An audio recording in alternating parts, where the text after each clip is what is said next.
వైకుంఠ ఏకాదశి పర్వదినాన్ని పురస్కరించుకుని వైష్ణవ ఆలయాలు భక్తులతో కిటకిటలాడాయి. వేకువజాము నుంచే స్వామివారి దర్శనార్థం ఆలయాల్లో భక్తులు బారులు తీరారు. స్వామివారి దర్శనం కోసం క్యూ లైన్లో నిలుచున్న భక్తులు ఏడుకొండలవాడ వెంకటరమణ గోవింద గోవింద అంటూ సంకీర్తనలు చేస్తూ స్వామివారిని దర్శనం చేసుకున్నారు. కరీంనగర్ పట్టణమంతా విష్ణునామస్మరణతో ఆలయాలు మార్మ్రోగాయి. ఆలయ కమిటీ బాధ్యులు భక్తుల కోసం ఎలాంటి అసౌకర్యం కలగకుండా ప్రత్యేక ఏర్పాట్లను చేశారు. పోలీసులు పటిష్ట బందోబస్తు ఏర్పాటు చేసి ఎలాంటి అవాంఛనీయ సంఘటనలు జరగకుండా చర్యలు తీసుకున్నారు. ప్రధానంగా నగరంలోని సప్తగిరి కాలనీలోని కోదండ రామాలయంలో ఆలయ కమిటీ చైర్మన్ గౌతమ్ రావు మరియు ఆలయ కమిటీ బాధ్యుల ఆధ్వర్యంలో భక్తులను ఉత్తర ద్వార దర్శనానికి ఏర్పాట్లు చేశారు. స్వామివారి శంకు చక్రాలు తిరునామాలతో స్వాగత తోరణం ఏర్పాటు చేశారు. స్వామివారి గర్భాలయం ముందు శ్రీకృష్ణ విగ్రహం ఏర్పాటు చేసి అక్కడి నుండి 7 ద్వారాలను ఏర్పాటు చేసి ఆదిశేషునిపై శయనించిన విష్ణుమూర్తి, స్వామివారి పాదాల చెంత కూర్చున్న లక్ష్మీ అమ్మవార్లు ఇక్కడ ప్రత్యేక అలంకరణలతో భక్తులకు దర్శన భాగ్యం కల్పించారు.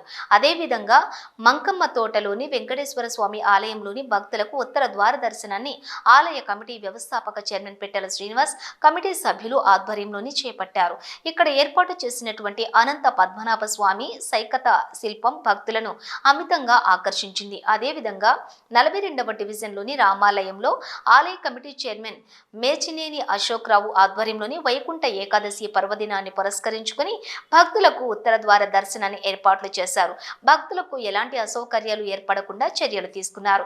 దర్శనానంతరం భక్తులకు స్వామివారి తీర్థ ప్రసాదాలను అందించారు. అదేవిధంగా మార్కెట్లోని వెంకటేశ్వర స్వామి ఆలయం వద్ద ఆలయ వ్యవస్థాపక చైర్మన్ చికిలం గంగాధర్, ఆలయ కమిటీ బాధ్యులు ఆధ్వర్యంలోని భక్తులకు ఉత్తర ద్వార దర్శనాన్ని ఏర్పాట్లు చేశారు.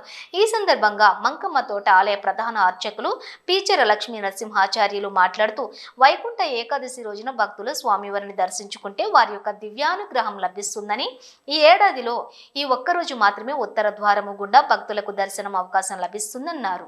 వేకువజాము నుండే భక్తులు వచ్చి స్వామివారిని దర్శించుకున్నామని వారు తెలిపారు.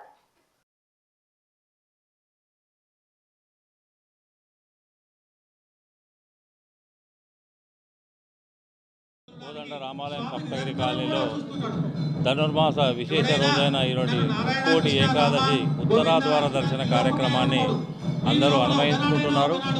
ఈ రామాలయంలో ప్రతి కార్యక్రమము చిన్నజీయ స్వామివారి మంగళాశాసనములతో ఎన్నో కార్యక్రమాలు చేస్తున్నాం. అందులో ఈ ముక్కోటి ఏకాదశి పర్వదినాన మనం ఉత్తరాద్వార దర్శనం చేసుకున్నాం. రేపు కూడారై పాయస పాత్రల కార్యక్రమం, అలాగే 13వ తేదీ ఆండాలమ్మ గోదా రంగనాథుల కళ్యాణం ఉంటుంది.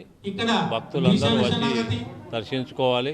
విశేషమైన ఆలయాన్ని కూడా మేము ఈ మధ్యనే పునరుద్ధరణ చేస్తున్నాం. ఎంతో చక్కగా తీర్చిదిద్దుకోవడం జరిగింది. మా ఆలయ పూజారులు, మా కార్పొరేటర్లు, మా పెద్దలందరి సహకారంతో ఈ కార్యక్రమాన్ని చక్కగా నిర్వహిస్తున్నాం. ముక్కోటి ఏకాదశి సందర్భంగా శ్రీ మంకమ్మ తోటలోని వెంకటేశ్వర స్వామి దేవాలయంలో ఉత్తర ద్వార దర్శనం ఏర్పాట్లు బ్రహ్మాండంగా చేయడం జరిగింది.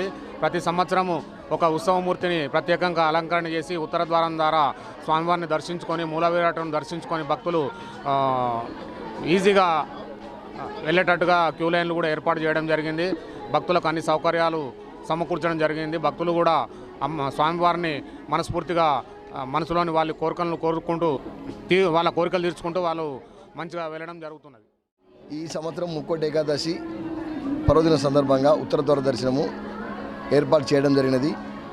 భక్తులకు ఎలాంటి ఇబ్బందులు కలగకుండా క్యూ లైన్ను, ప్రత్యేక దర్శనము, సర్వదర్శనము, మరి ఎవరైనా విఐపీస్ వస్తే వాళ్ళకు కూడా ప్రత్యేక దర్శనం ఏర్పాటు చేసినాము.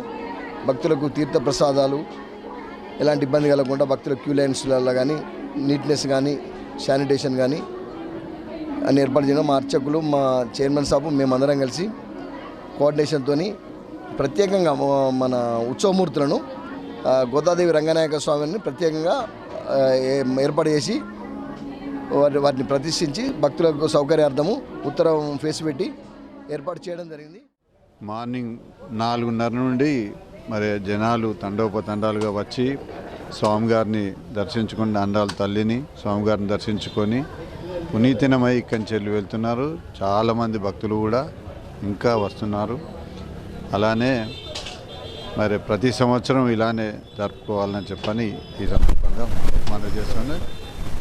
మరి రేపు కూడారేవి కార్యక్రమం కూడా ఉంది, మరియు 12వ తారీఖు నాడు కళ్యాణం కూడా జరుగుతుంది.